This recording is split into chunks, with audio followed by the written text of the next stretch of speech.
Calling, calling, calling, calling, calling, calling. Call the Growth Buster. Whoa, whoa, whoa. Hi, this is Caitlin Hickman. Welcome to the Growth Busters podcast. I'm here with my fellow Colorado College friend, Ben Bacher. Hey everyone, how's it going?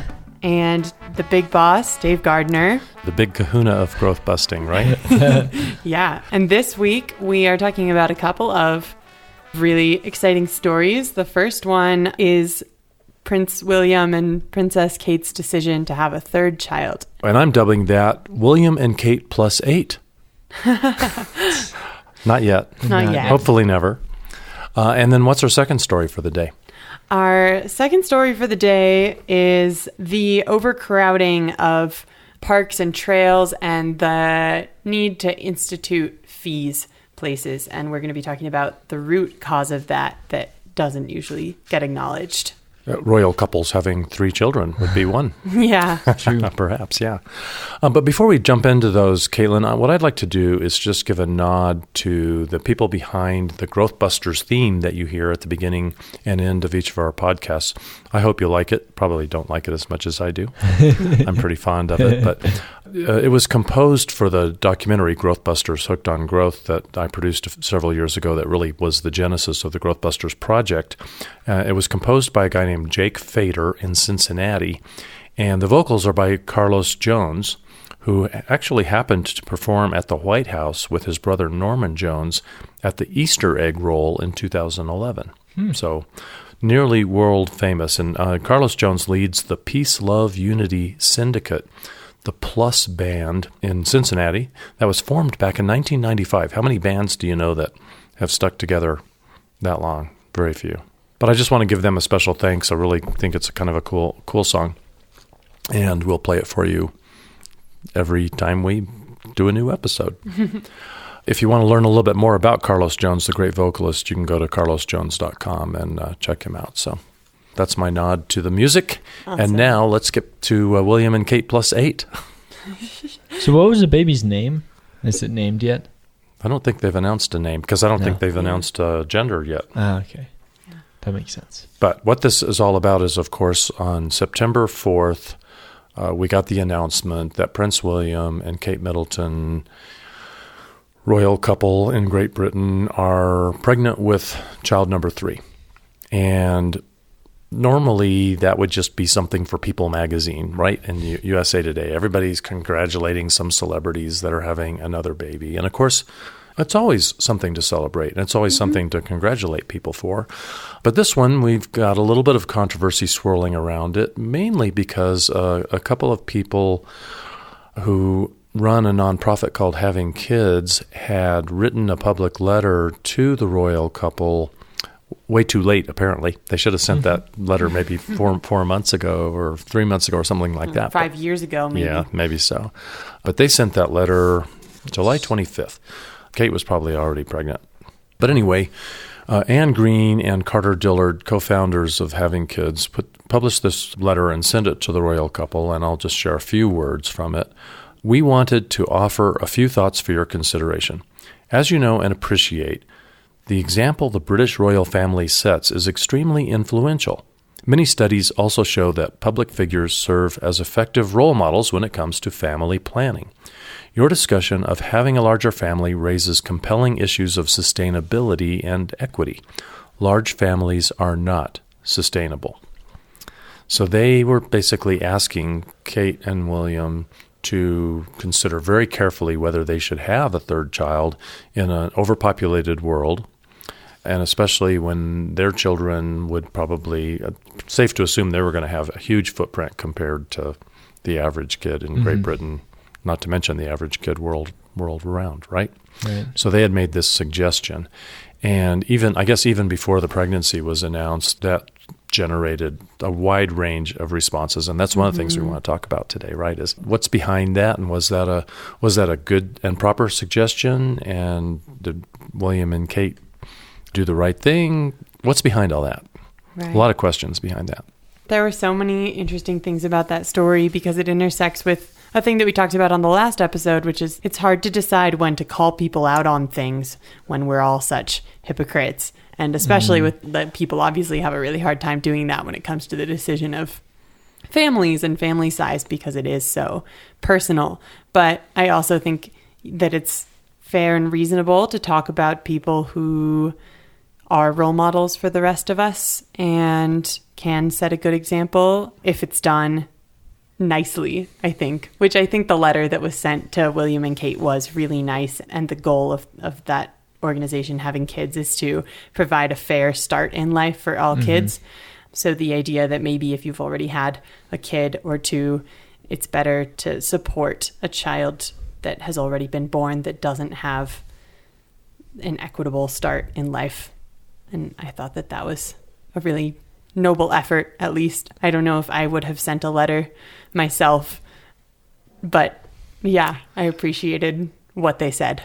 And very well summarized, very well said, Caitlin. And I think a few years ago, such a letter would have been more bold and daring and probably would never have been sent. But it seems like just in the last year or two, there's been more and more public discussion and media coverage of the fact that there's really nothing you can do that has a bigger carbon footprint, a bigger negative impact on the future habitability of our climate than deciding to have yet one more child, no matter how many you have had. Having one more, that's huge. That has a much bigger carbon footprint than, giving up your car and walking and riding your bike or recycling like crazy or living in a tiny house. You cannot possibly green up your life enough to make up for the decision to have one additional child. And we've, in the Growth Busters domain, we've had a lot of conversations about that. We've had we've had one webinar where we had Travis Reeder, the bioethicist, shared with us his very logical, objective, reasoned, sensitive calculations about how to decide whether it's, immoral to choose to have another child. For the last 3 decades, those kind of conversations just didn't happen, largely because we had this population taboo. That's what we've called it. It's really been swept under the rug and hush-hush since about 1994, when it just was starting to look like the population discussion was getting out of hand. And part of it had to do with feminism, gender equity. There seemed to be way too many men advising women what to do with their bodies, and there seemed to be too many people in the developed world advising people in the global south, how many children to have, right. And it's just kind of a minefield. Yeah. And so, everybody just ran from it and stayed away from it. So I'm really glad to see that now some pretty bright, articulate, fair-minded, sensitive people are bringing up the subject in a good way. Mm-hmm. Yeah, well, and I think one of the things that we've discussed a little bit is that one of the responses that you shared with us on Facebook, that one person was discussing why are we looking at the royal couple having 3 children when the real problem, according to them, is in the global south where the fertility rate is so much higher. And I thought that was an interesting kind of response to this. Yeah, we don't have anything to say about that, do we?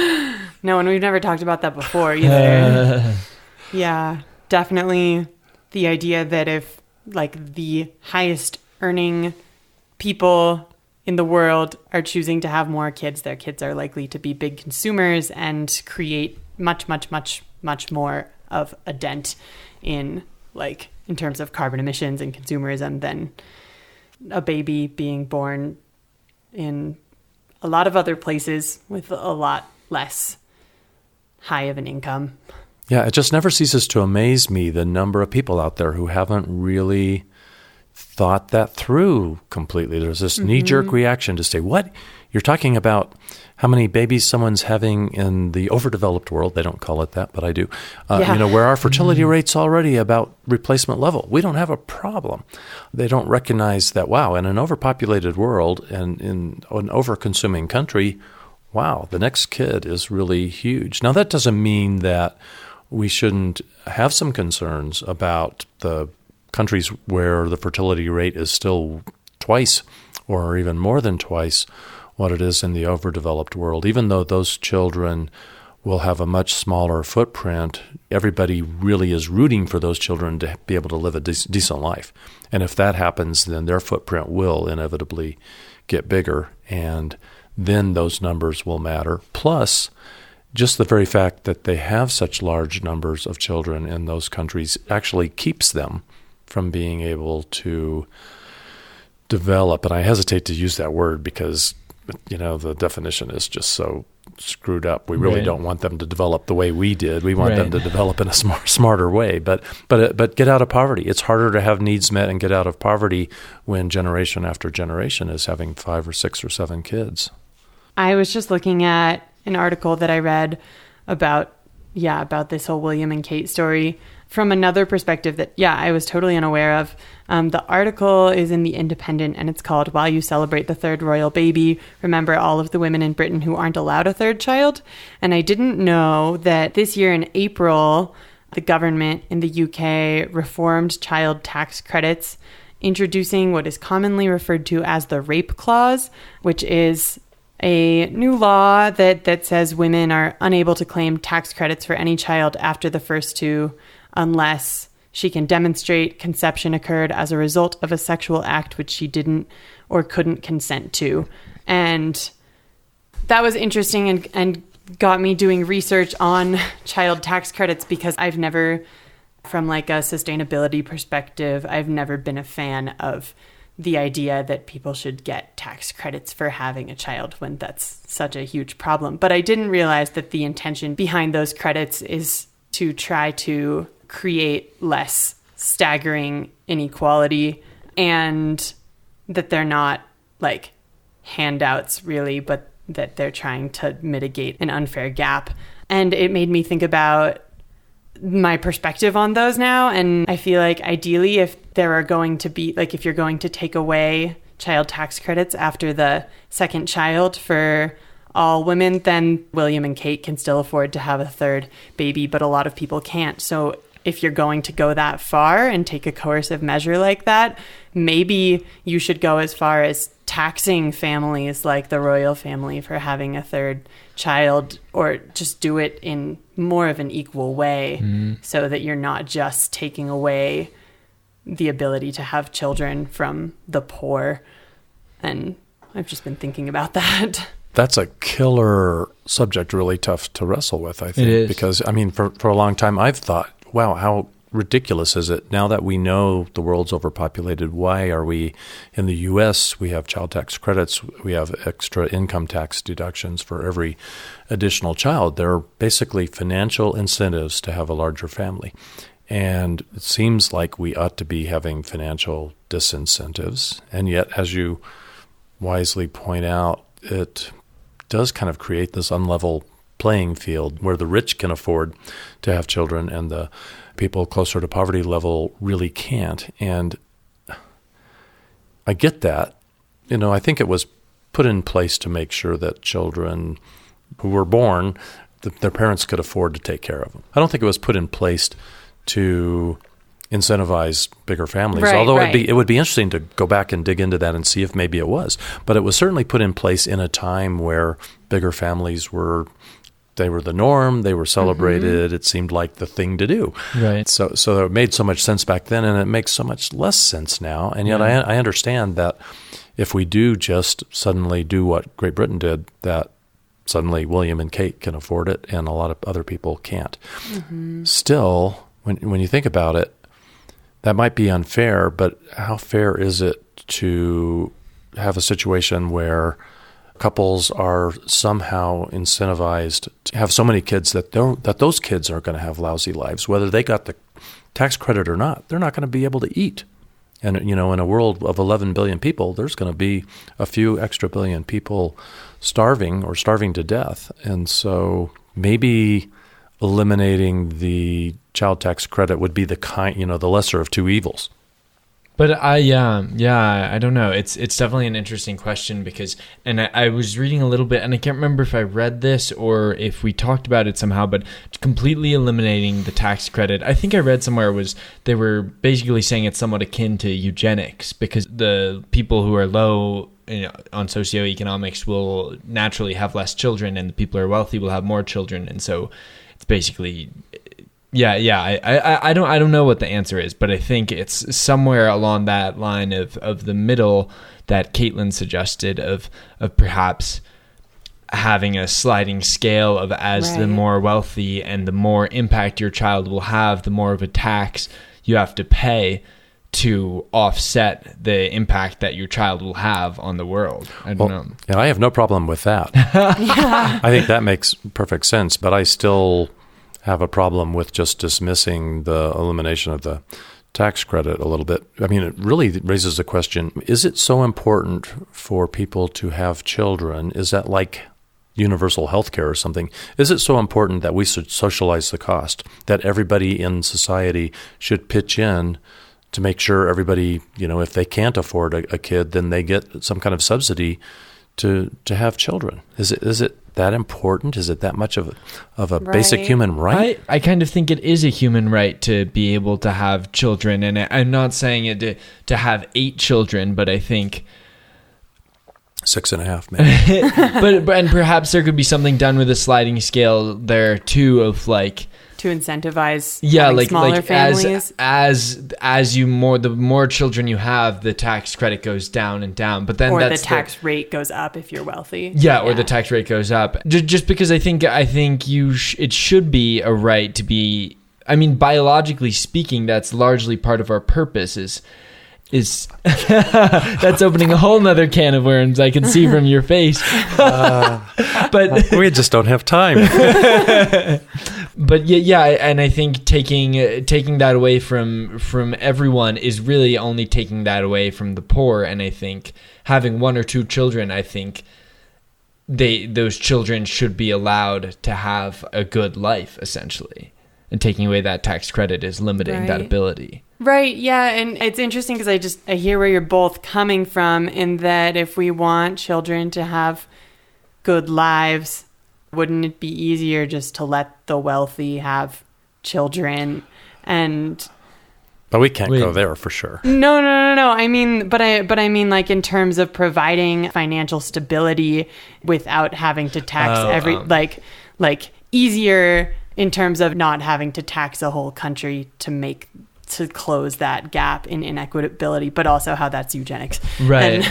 And I'm just grappling with, that's why I like the purpose of that. Yeah. The nonprofit having kids, because who sent the letter, because their whole goal is, to incentivize people to have kids based on creating an equitable start in life for the kids, not fulfilling the desires of the parents. Right. And it's a tricky issue how to do that. I support Travis Reeder's work, who is much more articulate in talking about this stuff than I am. But and we should give a nod to Travis, because he and a couple of his associates, Colin and Jake, I've forgotten their last names now, darn it, but they wrote a paper that is pretty easy to find, where they actually examined what are some of the possible public policy actions to try to move us more quickly to a small family norm in an age of climate change, particularly where the carbon footprint is such a big factor in family size decisions. They did a pretty nice job of analyzing that. Yeah. And I don't think the UK's move to get rid of tax credits after the second child, I don't think that would have been supported by what was outlined in their paper. Really? Because they don't support any overtly coercive methods, and that is an overtly coercive method. Well, I want to disagree with you. I really? would not. Yeah, I would. You can't call that coercive, because it's just financial. It's just financial. But financial methods can be coercive in nature. Well, they can be very persuasive, but I don't think they would categorize it that way. We should. Too bad we can't call them up and ask them that. Yeah, well, I thought in the paper they talked about the idea of tax credits and of taxing the wealthy, but that was under coercive methods, and I think that this really falls into that. But they talked about that being a possibility eventually. They just promoted other methods first, like choice-enhancing methods, because it is, I do think like financial coercion is coercion. Right. And I don't think they dismissed that out of hand, but I think they did acknowledge that this is a tricky area. It is tricky. Let's move over here and talk about the easier stuff first, at least. And I think I kind of got the impression that they were really kind of on the fence about it, that they thought maybe if we could figure out a very fair and sensible, sensitive way to do it, it might be doable. But they also were quick to say much easier and much fairer in our estimation is to tax the wealthy. In fact, what did they say? They said we should offer carrots for the poor and sticks for the rich. So we should penalize the rich, and we should find ways. We should find ways, financial incentives for anyone, but obviously the people at the poverty level would be more inclined to have their behavior influenced by financial incentives, but financial incentives to take family planning courses and those kind of things, rather than incentives to not have a kid or incentives to have a vasectomy. But on a sliding scale that made it so the rich were being de-incentivized to have children too, so that it's not just supporting. Right. Did we muddy the water, or did we make it very clear, do you think? I think we muddied the water. I think we muddied it a lot, but I think that's fair. There's no clear solution here. Yeah. The piece that you brought to our attention, the op-ed that was in the UK Independent, written by Glosswitch, and I tried to do some research to find out who this was. That up. I think it's pretty clear that this was Victoria Smith. She's definitely a feminist, pretty bright, and on the right side of a lot of issues. She's a mother of 3, and I think for that reason, I think she was, more offended than some might be about the people who were kind of giving the royal family a hard time about conceiving 3 kids. But she's a brilliant writer, and she wrote some really great stuff in that op-ed that I really love, and I want to share a couple of things that she wrote. Here's a great paragraph. I'm well aware that were I to stand trial for over-reproduction in an overpopulated world, there's not much of a defense I could give, other than sorry, followed by an unconvincing PowerPoint presentation demonstrating the levels of cuteness I believe my 2-year-old adds to the planet. What a great sense of humor. Great sense of humor about it. I could waffle on about the fact that someone has to be responsible for continuing the human race. And of course, we hear that so many times, glossing over the fact that my contribution has been surplus to requirements. So I think she understands a lot of the nuances of this. But absolutely. Yeah, particularly offended by the rape clause. Right. That's a whole, not all of it is relevant to what we talk about here, but there are so many problems with that clause. Clearly, just the idea that you have to fill out an 8-page form giving proof, and you can't still be living with the person who impregnated you, which is really dismissive of it's tokenistic in that it's dismissive of what is actually helpful to women who have been raped, and takes away their efficacy to do what they think is best in that situation for their child. But that's not as relevant to the issue of incentivizing or de-incentivizing people to have a 3rd child. That's just, she takes problem with that, and that's separate in this article too. When I was researching this, because I wrote a post on the media analysis website that we maintain at the Growth Busters Project called Growth Bias Busted, growthbiasbusted.org. And I wrote a post about this because I really wanted to put on the wall of fame the folks at havingkids.org. That's where you can go if you want to read their letter or read some of their follow-up posts, because I thought they really did write with great sensitivity and made a good point. And they even made, I want to emphasize that they made a point of congratulating the royal couple. Yeah, I saw that too. Yeah, right. Because I think the point was that they really wanted to encourage them to set a good example, but they didn't want to shame anyone for a decision they've made. Right. And I can't tell you how many times I've had that conversation, because I've been known for a good decade for being a real advocate for choosing small families, and I designed these small family stick figure stickers to put on the back of cars where you could display your pride for having stopped at 1 or stopped at 2. And yet 5 years ago, I married a woman who had 4 kids. And everybody says, what? How could you bring yourself to do that? Well, I love her, and I really don't think when she made that decision, unfortunately, it just wasn't on her radar screen. There wasn't a copy of The Population Bomb on the nightstand. My goal in life is to make sure there is now.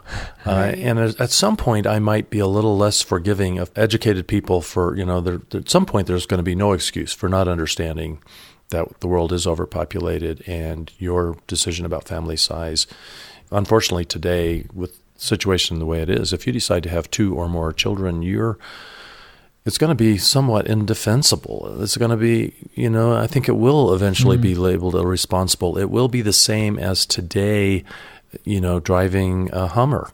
Right. Yeah. There are the people who drive Hummers aren't ashamed, because it's just not on their radar screen, or they're complete climate deniers, and they don't care. But I think there's a lot of people in the middle who, well, you know what? When they first came out with a Hummer, I thought, man, that is one cool looking vehicle. I want one of those, But it didn't take me long to realize, not going to happen. I can't do it. I'd be embarrassed. The people I hang out with, I'd be embarrassed if I pulled up in a Hummer. Eventually, I think we'll live in a world where I would say I would be embarrassed to show up with 3 kids in the back seat of my car. Well, and we're going to get there. I think that's a really prescient week kind of to bring that up, and that it's been kind of an apocalyptic week almost in the U.S. in between Harvey and Irma, and there was just an 8.1 earthquake that went off the coast of Mexico. And I think, I think you're right that eventually we'll kind of see that. But it's hard because there's so much lag in you could have had 4 children in 2010, and in 2050, it's hard to judge you as much for those decisions. When I don't know. And it's so hard for me to picture, because it's the biggest action that a person can take. So it makes sense to me that you can picture that world. But I just think about all of the small actions too that we can take all the time, and how I don't get a knee jerk from friends who are eating steak at dinner, or and obviously that's a much, much, much smaller decision, but it's just interesting to think about, where it's reasonable to be critical and where it is problematic, and to imagine our society going in a direction where it is ever shameful, because I can see us doing that with meat eating too now. I could see us getting to a point where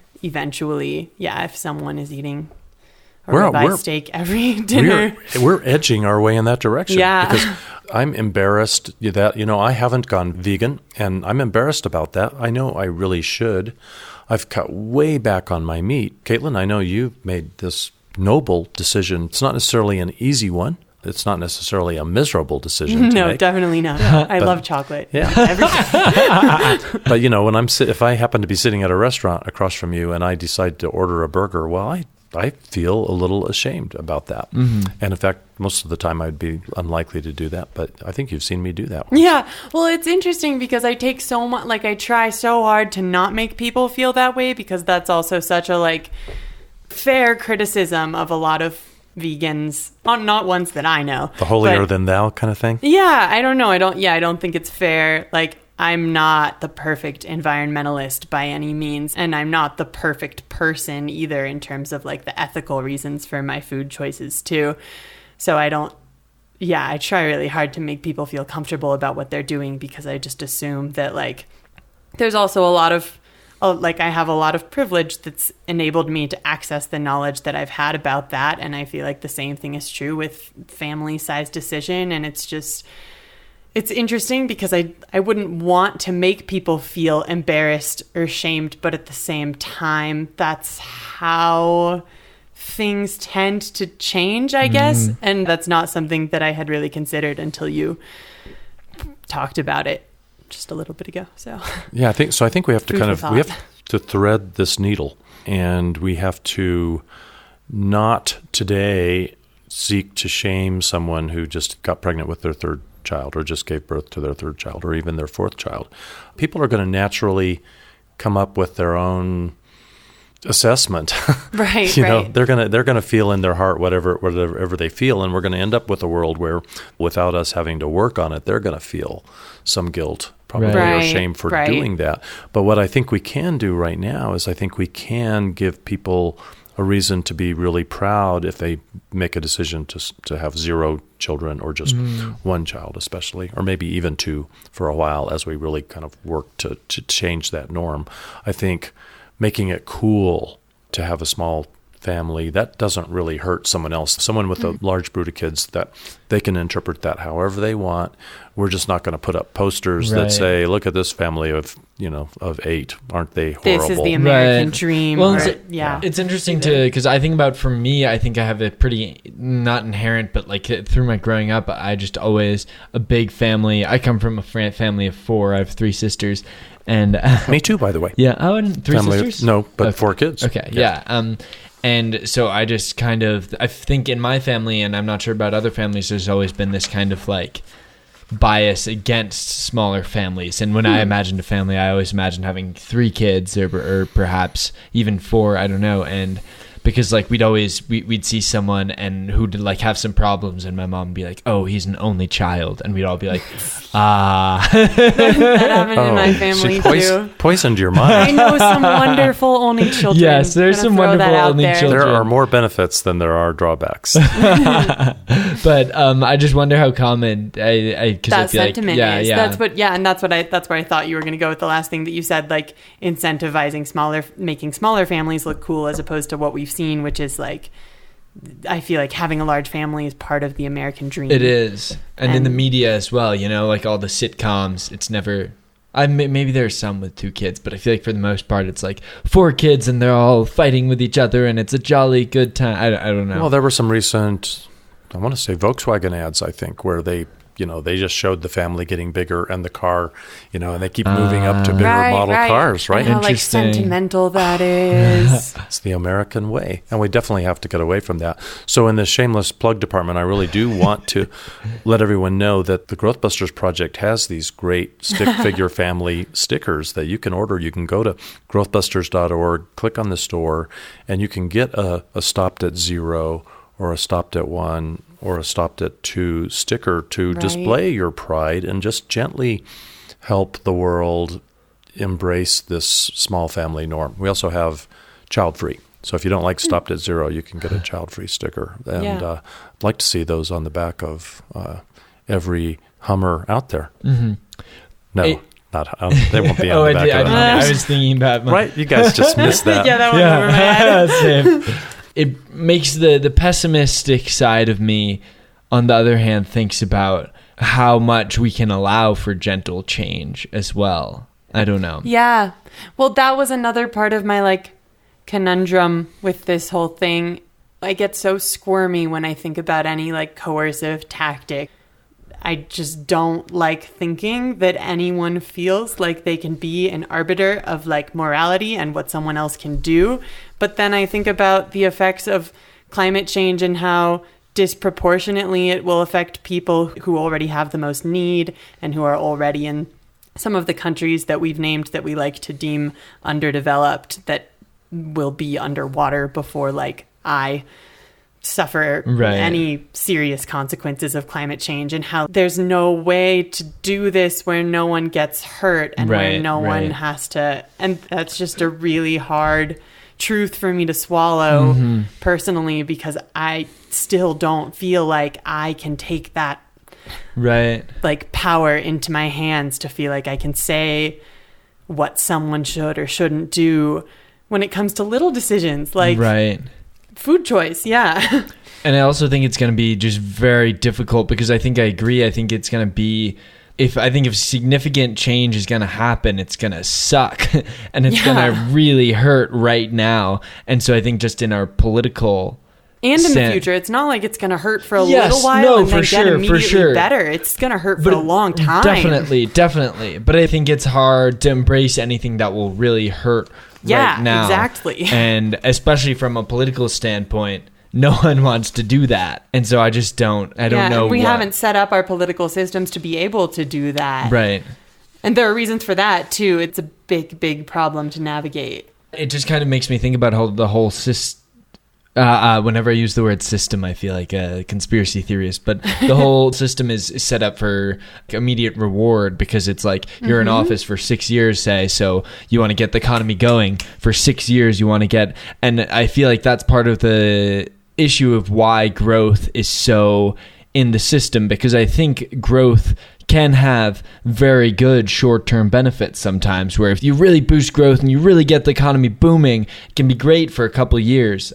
and it can really help your chances of re-election and your party doing well. But long term, and it's just a question of how is that changeable? I don't know. I don't know what your thoughts are on that, Dave. But well, I think that's a subject. We're sort of getting off track. We are. Yeah. We are indeed. And so I think what I want to do is put an exclamation point or at least a period on the William and Kate plus 8. Yeah. And I think a good way to finish might be, in all of the little controversy that swirled around this, there was an author, Anna Hughes, who wrote a real nice blog about this called The Morals of Having Children. And particularly liked her conclusion where she wrote, "The news made me sad and slightly frustrated. While I am against forcibly restricting people in their fundamental freedoms, I wish we could be better educated to make better choices. I'm frustrated because Kate and William are in the public eye. It could be enormously influential if they had chosen to have no more than 2 children. When I tell people of my decision not to have a family and explain the reasons why, they are interested and admit to never having thought of it like that. It's difficult to present limited family size as a positive choice, but it's an important argument to make and one that would benefit society and the world for generations to come." Pretty well articulated. Well put. Yeah. Okay, so we'll have to put that on our list. We've got an ongoing list of future episodes where we can talk about the system and short-termism and all those things. Right. And I could go on and on about that forever. But we did promise people that we would talk about ever-increasing crowded parks and open spaces, which almost sort of seems trivial compared to yeah, it does. hurricanes and rising seas and stuff like that. But I was just amazed.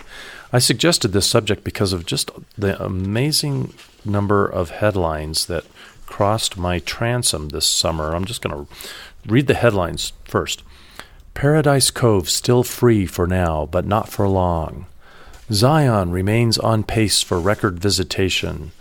Iconic Yosemite National Park is seeing more vehicles than ever clogging its roads.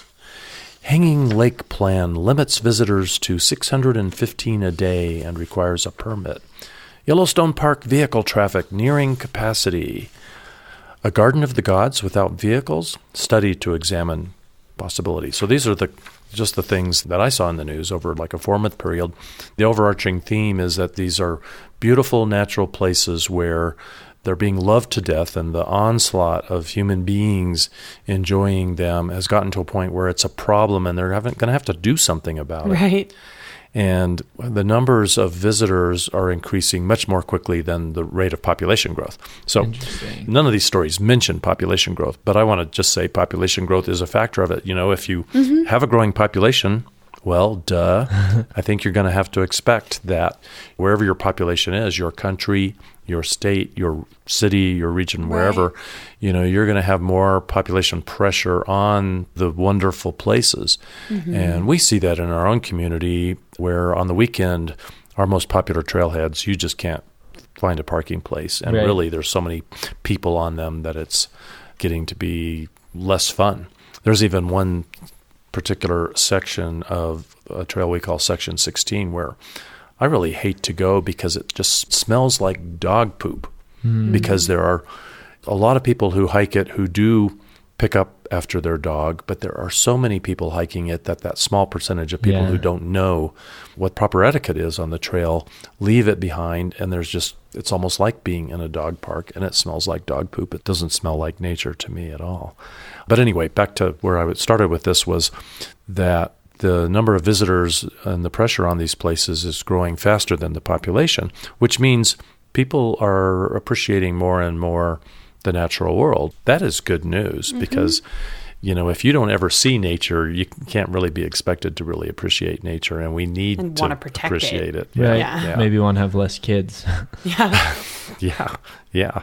So there's kind of good news hidden in there, but the bad news is there's just so damn many of us that's what's going to happen. So if your prosperity plan for whatever area you're thinking about is to grow the population, you know, you're eventually going to make those beautiful places not beautiful anymore. Right. And it just makes me sad to see that one of the solutions that obviously makes a lot of sense if you want to reduce numbers somewhere is to impose a fee so that trail services can afford to maintain it. And that makes sense, but it's just sad because we don't want access to the outdoors to be even further, like limited to people who have less money. It's another one of those things, if you're rich, you can have lots of kids and you can visit your national parks. Mm-hmm. And it's already inequitable because a lot of those people have limited time to engage in recreational activities like hiking because they're working more and Transportation. Yeah. And it's just really, I would encourage a lottery system if we're trying to limit where it's just, a roll of the dice, not a roll of cash to get in. But I also understand why they need cash if more people are visiting to maintain the trails, and that not everyone wants to pay for that, even though I think we should. But that's me because I like to visit those trails. But the great example here would be Garden of the Gods here in our community where we live in Colorado Springs. Garden of the Gods is a city park. It's huge. It is absolutely gorgeous. It's one of the most popular tourist destinations in the state. Really, it's free to get in there. In fact, it has to be because the people who gave it to the city required that as a part of the deed, that we could never charge admission. But I'll tell you, I don't know if you've experienced this, but I've been in there on a busy weekend day when I could walk in so much faster than you could drive in, where I was just walking past. It looked like rush hour traffic on the freeway, just the serpentine of cars trying to get through the park just to see the bighorn sheep and enjoy the scenery. And that's becoming pretty much a common weekend ritual. So they're wrestling with what we can do about that. They're doing a study right now. And of course, there's some conjecture about what they might decide to do as a solution. And one might be to ban cars. Wow. Or ban cars on the weekend. Go to a shuttle system where you park in some remote lot and then take a shuttle bus. I like that. The area's tourism director isn't really crazy about that because he wants as many tourists coming in from out of town, and the tourists just want to drive through. They just want to, or their host families want to drive them through, and it becomes a little more of a planned outing. You've got to really know what you're doing and put a little more effort into it if you can't just drive through. Well, I have a little pro tip that I'm almost hesitant to share, but when me and my dad were driving out to Colorado, and we stopped near Zion, and we thought about going to Zion, but we realized there's also a state park nearby called Cedar Breaks that we went to instead. It was beautiful, and there was no one there, and I think all these big name places get so much traffic, and maybe if you just look for a couple of state parks or a couple little under the radar things, you can avoid or alleviate some of that traffic jam. Only for so long, though. Only for so long until people on podcasts start telling people about it. Yeah, that's a good short-term solution. A good long-term solution is use a condom. Word. There you go. Or get a vasectomy. We should put signs out.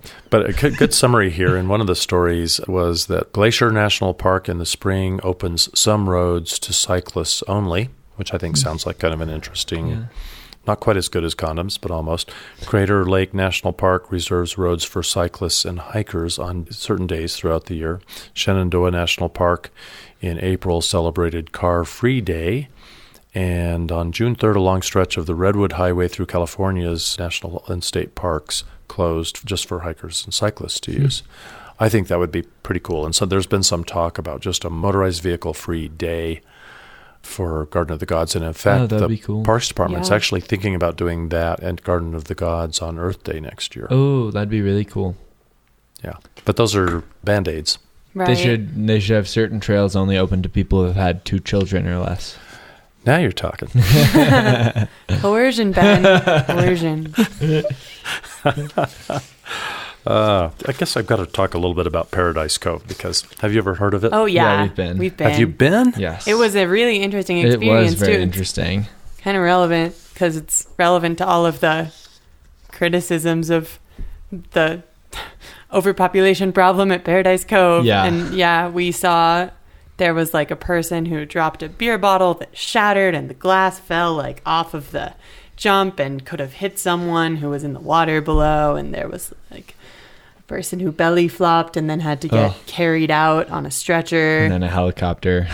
Yeah. It was quite the experience. Yeah. There were so many people. Mm-hmm. Someone asked us if we wanted to go again this summer, and I just really didn't have any interest just because I love swimming holes, but it's so nice when you're maybe you and one other family or two other families are there, and you can just kind of traipse around. And this, it just felt like more like a frat party. Yeah. You know? Reminds me of that Yogi Berra quote. That place got too popular, so nobody goes there anymore. Yeah. That's a great one. And it'd be tempting to think that, the people who don't have big picture, long-term vision are going to say, well, we just need better enforcement of the rules. We need people to behave better. And of course we do. Yeah. And they're going to say, well, we need to have a fee so that we can afford to clean up all the crap that everybody is leaving there. And maybe we need to have a limit on the number of people who can park there, manage the parking or something like that. And those are the kind of solutions that we're seeing place after place after place. And I guess they're reasonable short-term solutions, but they don't solve the big picture. And when you think about it, if we are going to, and I don't believe we will, but if we add 3 billion more people to the planet, then the rules will have to be pretty fierce to make any of the wonderful, beautiful places wonderful and beautiful in that world. Yeah. And it's like so much of it is tied with growth incentives, like trying to get people to move places by advertising all of the beautiful places. Right. It's just interesting how that... Right. Like the video we listened to in the last piece. I mean, people want to come to Colorado. Choose Colorado. To all the outdoors and come to Paradise Cove. And I've seen that in my hometown too. All of my favorite places. So I've heard from my parents, I now will not be able to park at. But for most of my life, I've seen all of that. All of the advertisements to visit Bend, and it's such a tourism is our thing. And when you have these kind of conversations, the criticism you're going to get is, well, what do you want to do? Slam the gate? What do you want to do? Right. Build a wall around Bend? Build a wall around Colorado Springs? You can't do that. Right. And yet, somehow, civilization's just got to wise up enough to know, no, we can't do that.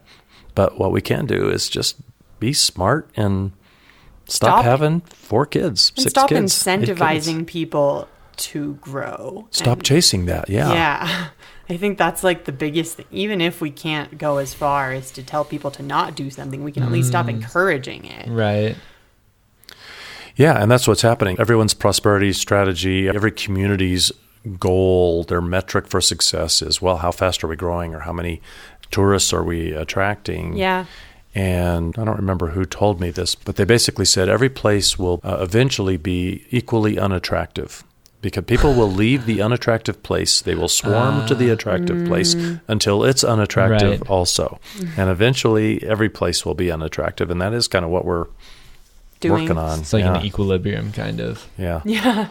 That's funny. Shall move to Kingman, Arizona, middle of nowhere. Well, yeah. And Winslow. the middle of nowhere, there almost is no middle of nowhere. That's it's getting not harder true. to find. It's getting harder to find. Do you ever drive from California to Colorado? Ben,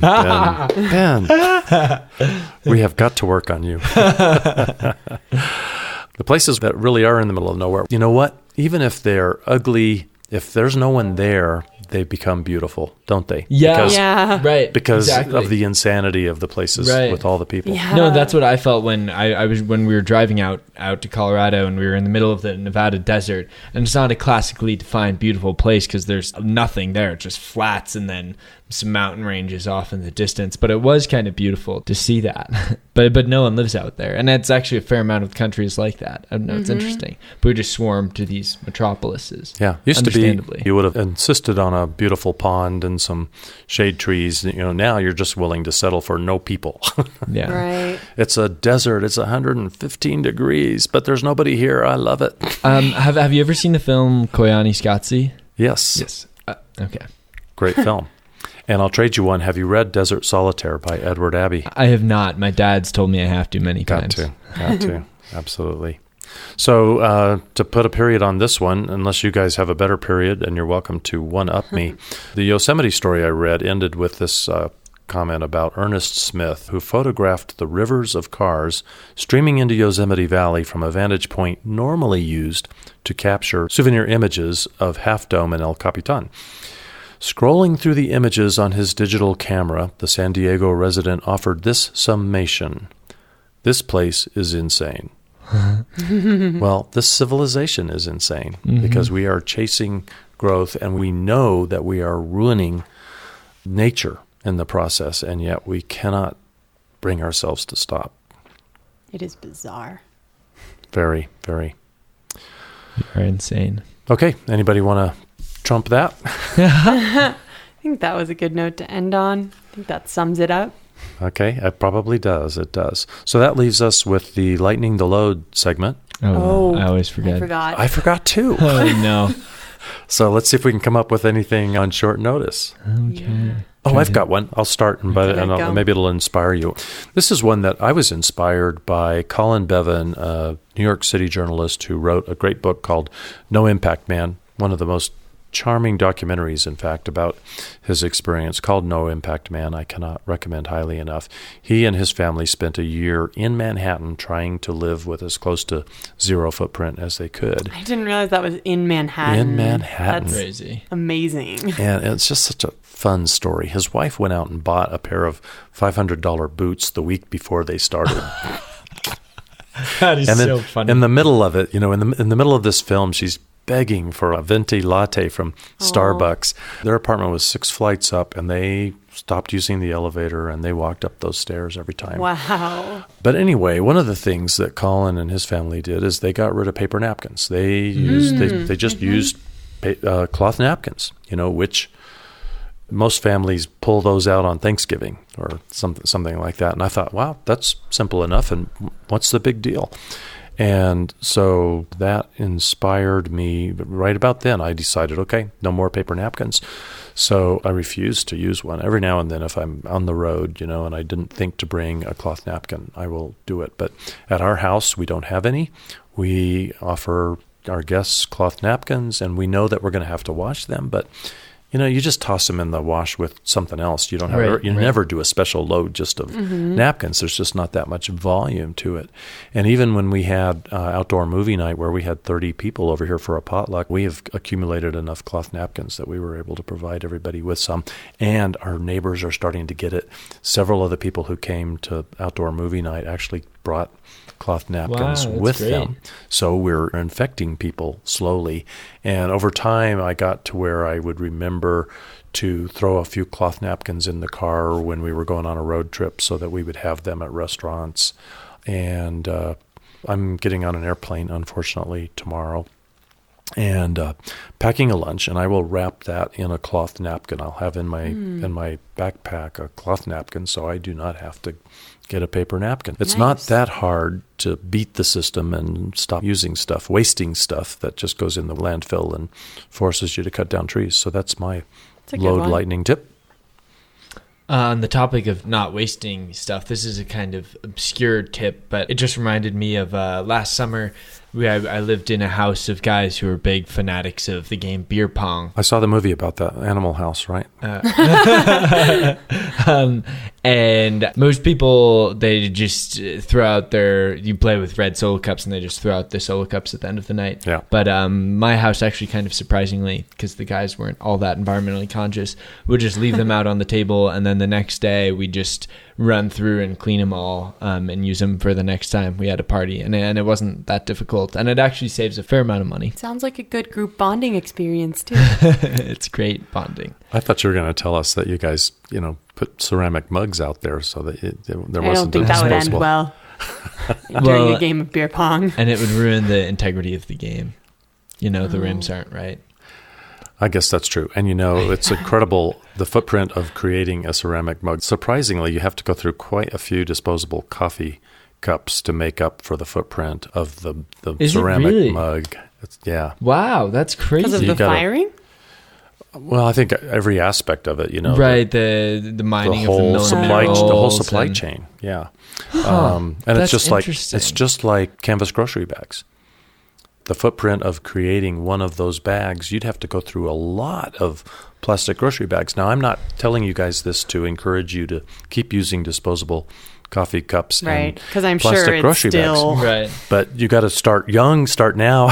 Yeah. And do it for your whole life, and don't ever throw away the canvas bag. You get a canvas bag, use it for life, man. Yeah. Well, and that just brings up, I don't mean to double up on my lightning load, but I didn't really, we have these huge under our sink, everyone puts their plastic grocery bags under there. And so we got this huge buildup of those. And I didn't realize that our local King Soopers actually has a recycling place. And so that, like, if you're recycling them, I imagine, because they don't even have to do anything different, they just refold them and can reuse them. I hope they don't remelt them down. I'm sure they get rid of a lot of them. Yeah, that's probably true. It's got to help, though. Yeah, it definitely helps. And Better that's than such an nothing. easy one. It's very easy, yeah.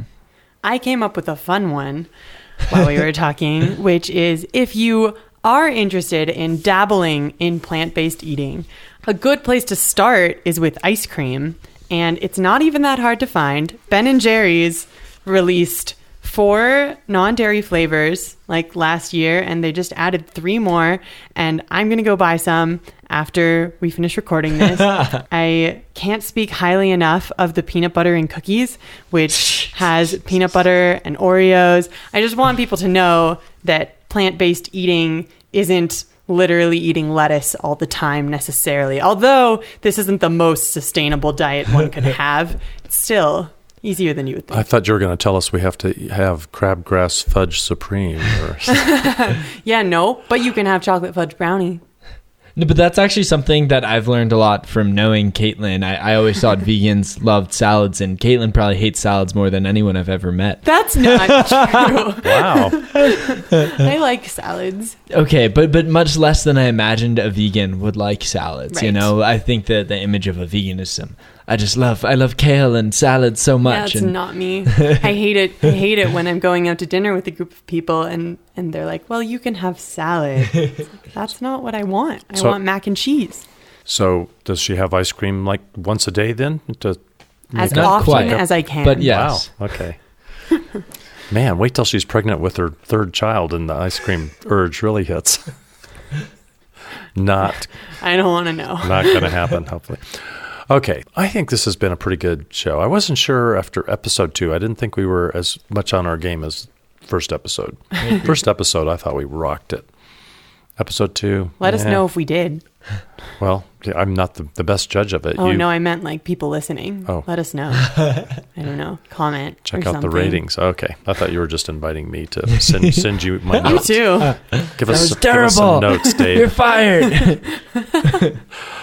So that brings us to the end of another exciting, rollicking episode of Growth Busters. I want to remind you and ask you to do us a couple favors. Subscribe to this podcast so that you don't miss an episode.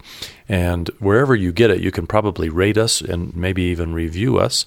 And that helps other cool people just like you find the Growth Busters podcast. So we would appreciate that. Follow Growth Busters on Twitter. Explore the issues we're talking about at the Growthbusters website, growthbusters.org. Get your Think Small Family stickers there at the store. Read my analysis of pro-growth bias in the media at growthbiasbusted.org. Check out the film at growthbustersmovie.org. Go vegan and enjoy. Use cloth napkins and recycle. If you have to use plastic grocery bags, recycle them. And I've already forgotten, what was your first load lightning tip? If you're going to play beer pong, recycle Reuse, your beer pong yeah. cups. Do not throw away or even recycle Yes. the cups, but reuse them. Yeah. Reuse them. Reuse is always one step better than recycle, right? And if you have any lightning the load tips, let us know. Maybe we'll share them. Yeah. Very true. Make a comment wherever you're finding the podcast. And also enjoy our short films on the Growthbusters YouTube channel. That's a long list of things That to is a do. long list. You of have to things. do all of them, or You else guys you're a are- failure. Or else you're as a not an human being. environmentalist. That too, Ben. Well, never Yeah. mind. So get busy, and we'll see you next time. Bye. Some may dream to pave mountains and streams, but not me. I'm a growth buster. Some may just want more, but don't know what it's for, but not me. I'm a growth buster. Don't want a solution at the cost of pollution. They think bigger is better at the cost of the weather. But no, not us. We are the growth busters. Calling, calling, calling, calling, calling, calling. Call the growth busters.